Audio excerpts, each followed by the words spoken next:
Our coverage you can count on begins now with the biggest storyline across America, those midterm elections. It is election eve and control of the U.S. Senate hangs in the balance.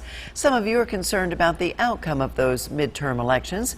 And WJBF News Channel 6's Kim Vickers is live at the Augusta Municipal Building this morning. Kim, there have been trends over the last several elections of the losing candidates calling those election results into question.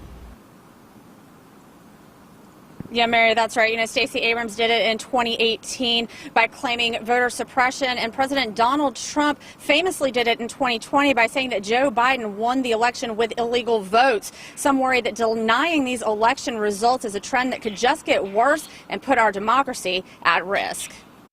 You're hearing from one side, the Republican side, that possibly illegal votes are being cast, and that's calling doubt into election results. You're hearing from the other side, Democrats saying, well, voters are being suppressed, so that calls the election results into account. Dr. Greg Murray is a political science professor at Augusta University. He says there could be consequences if politicians continue to question election results, in most cases with no foundation. So I think what you'll end up doing is, over a long term, if this continues, you'll end up with seeing more and more extreme politics. Dr. Murray believes that if that happens, more than 50% of voters will feel their government doesn't represent them, and they'll be less likely to vote, only furthering the problem. He says that he's particularly concerned with one outcome because of extremism.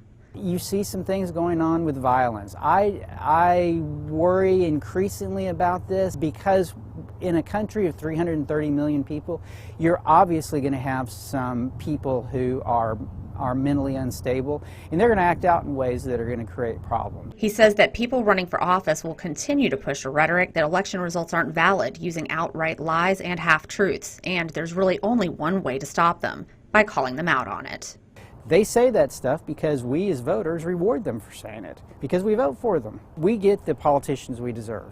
Dr. Murray says that voters should avoid taking a candidate's words as gospel truth, and that education is a part of the key to keeping government leaders in line. So I think it gets back to people informing themselves, deciding that when they hear something that maybe they need to go verify, find some other information, the famous trust but verify saying. According to Dr. Murray, there can still be democracy even with extreme politics. He doesn't buy the narrative that our democracy is at risk.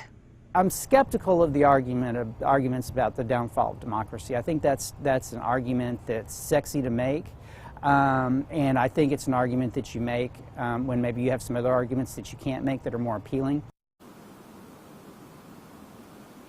Now, tomorrow is the last day for you to cast your ballot in this midterm elections and make your voice heard. Polls are open from 7 a.m. to 7 p.m. Live in Augusta, Kim Vickers, WJBF News Channel 6.